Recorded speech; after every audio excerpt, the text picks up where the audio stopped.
Hello বন্ধুরা, দেখো আজকে ঘুরতে যাব। একটু কোথায় যাব চলো তোমাদের সঙ্গে শেয়ার করব। তোমরা ভিডিওটা স্কিপ না করে দেখো, আশা করছি তোমাদের ভালো লাগবে। তারপরে চলো দেখাচ্ছি, আমাদের বাড়ির সামনে টোটো চলে এসেছে। চলো কোথায় যাচ্ছি দেখাচ্ছি।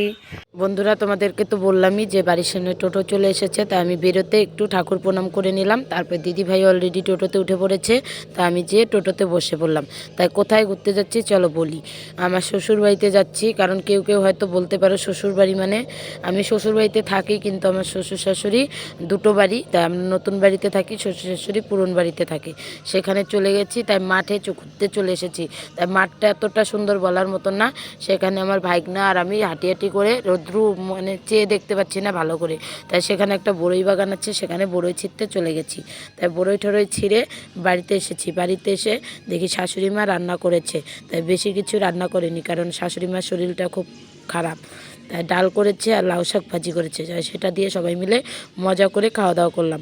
তাই খাওয়া দাওয়া করছি আর জামাইবাবুর দিকে হাসি দিচ্ছে। তারপরে সবাইকে খেতে দিয়ে আমি খেয়ে নিলাম, কারণ আমি রান্না করিনি। কারণ অনেক দিন পরে এসেছি, মাকে বললাম তোমার হাতেই রান্না খাবো, তুমি রান্না করো। তাই মা রান্না করেছে, তাই আমরা খেতে বসবো।